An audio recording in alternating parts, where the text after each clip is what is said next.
What's going on, everybody? GemMint here. Today we're going to unbox and review the 1/10 scale Dark Phoenix from Iron Studios as part of their X-Men vs. Sentinel line. But before we get into this unboxing, I gotta let you know about our auction going on over on Whatnot. Based on a poll that you all voted for during our last statue auction, we're gonna auction off this Dr. Doom maquette by Sideshow. Make sure to not only follow me on Whatnot, bookmark the show, and if you haven't signed up yet, use the link in the description below. It'll get you a $10 credit that you can use to pick up one of our exclusive variants or other GemMint merch, or towards a statue that you can buy in the Buy It Now as well. Hope to see you guys there. Let's put Dr. Doom away and get onto this unboxing. All right, we have two layers on this box here. Lifting up that top layer, a ton of pieces. Let's remove all the packing material, all the tissue paper, and you can see all that beautiful translucent resin. The first few pieces we're gonna look at are pieces of flame, and they look great, man. I love the orange, I love the translucency to them. I love how you can see the fire sculpted in towards the base of each piece of flame. They're almost like solar flares. Love how it goes from that yellowish, lightish orange to that darker orange, almost like a red. Looks great. Kind of reminds me of a bunch of question marks too. But you'll see during the assembly how this really adds to the Phoenix bird itself. Now this one is more like a big flame, and it has a lot of detail sculpted in. All the little flames throughout this whole curling piece, along with this one as well. They look amazing. Not much more to say about them. Love the flames on this piece. And then the head of the Phoenix itself looks amazing. You could actually hear it screaming with that open beak. Love the little flames and the tendrils going behind its head. They're kind of fragile, but they look awesome.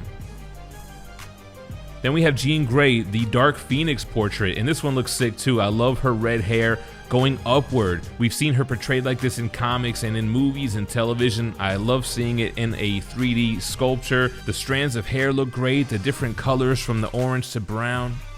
And then we have her body coming up, rising out of the ashes, the red costume. I love the gold trim on the boots, on the sash.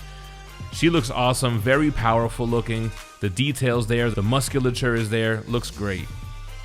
Here we have the bottom of the base, and the base is really impressive. I love how they blended in this painted flame on the bottom and the translucent resin coming up out of the middle. It looks like something out of a volcano, the magma, the lava, the intense heat coming here. And then just like those pieces of flame that we've seen, so much detail in the flame on the base where Jean Grey and the Phoenix bird will key into. All right, so that's the top layer. Let's check out the second layer, and this is where we have these huge wings. I mean, look at these things. The body of the Phoenix, the wings, and we also have the sash for her costume. I was wondering where that piece was, so it's actually two pieces of gold trim. This will key into her waist and add to her outfit. Then we have the body of the bird, and it has two big keyholes where those wings will magnetize into. Again, all those feathers made of flame sculpted in. Big piece of translucent resin, peg on the bottom, magnet on the top, and then here is the first wing. They killed it. I love how big this wing is. It's so crazy that this is 1/10 scale, but the translucency looks great. The different paint applications look great, just like with the second wing here, as you can see. All the flames, all the feathers sculpted in, strong magnets. Enough gushing over it. Let's start the assembly. All right, so let's go ahead and get the base on the turntable. We're gonna go ahead and put some of those solar flares onto the base. They key in with magnets, pretty easy.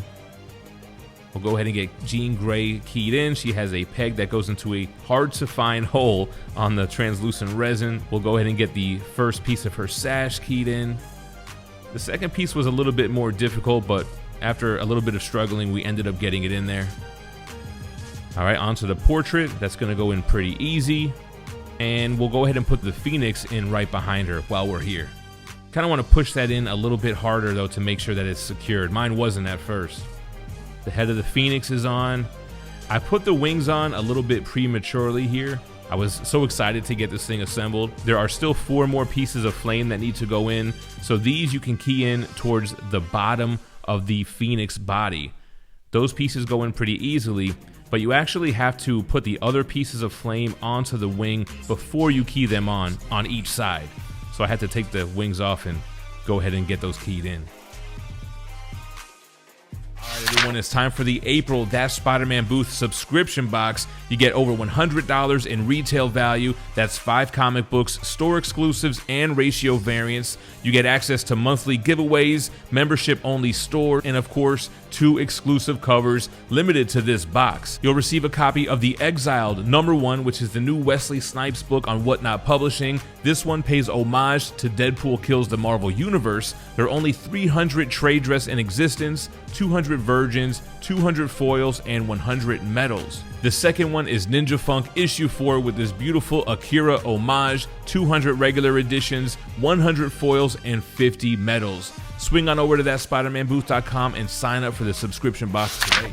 Alright, so even at 1/10 scale, this thing is pretty big. It looks like the wings are the tallest point, so let's get our measurements. It stands 19 inches tall. Now the width, wing to wing, is about 16 inches. And then the depth is only, I would say, about 9.5 inches. Now they made 2 versions of this. This is obviously the deluxe edition, and this one cost $465.